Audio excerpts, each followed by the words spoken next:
guys, today I'm going to be doing a fuel pump install on the 300kw G6E. Should be a pretty easy thing to do. Let's get going. First things first, you got to pull the rear seat out on the sedans because the fuel pump cradle is underneath these things. These things are easy enough to pull out. I've already done it, so it's loose, but you basically just push down at the base.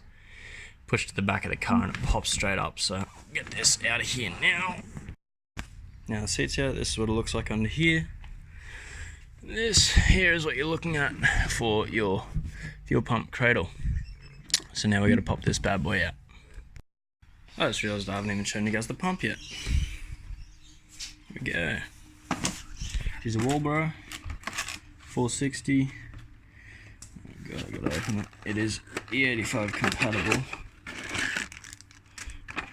And it's more than I need for 300 kilowatts for sure, but it's a nice safety precaution if I ever want to go for more power later. I don't have to spend any more money.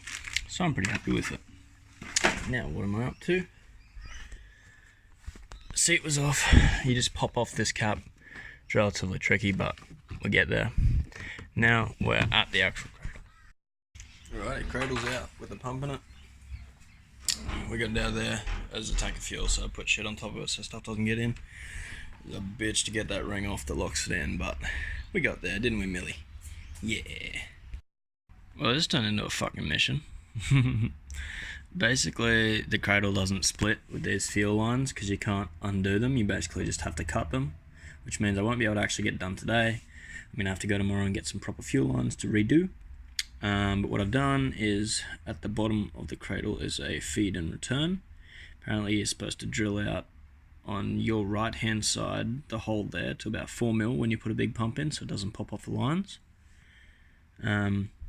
As well as that, I need to cut off one of the ends of this plug and solder it to the new pump, which is here. So I need these wires to be connected because the plugs are different. So I'll get around to doing that now, and I guess I'll just go and get the hoses tomorrow. The fuel return has now been drilled to 4mm. I'll try and get that to focus for you. Yeah, sort of, not really. There we go.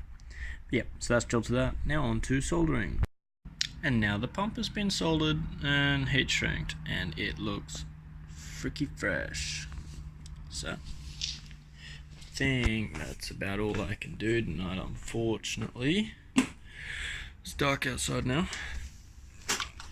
So we got the pump, we got the return line drilled out, the old fuel line's cut off. That is literally all I can do until I get on tomorrow. Dawn, it's a new day, and we're doing fuel stuff again. So yesterday we realised that I had to cut the fuel lines to be able to get this thing out to change the pump, and it was too late to go to the store. So now I've got some submersible fuel line and some clamps to go on, and it should be all simple putting it back together now, I think. We got one fuel hose down. Now there's one to go. These things are a fucking bitch. After many minutes of fighting these fucking fuel hoses, the assembly is now complete. Now I can go chuck it in my fucking car and be done with this, as long as it fucking works. Alright, she's on the way in. I'll flip that, sorry.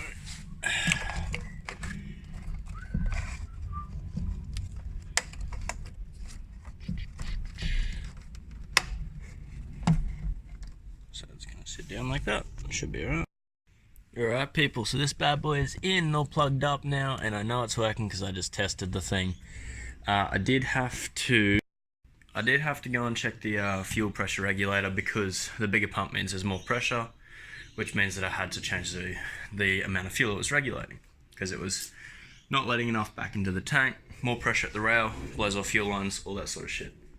But yeah, so that's the install on the hopefully one day 300kw G6E, and I'll see you next time on DK Garage.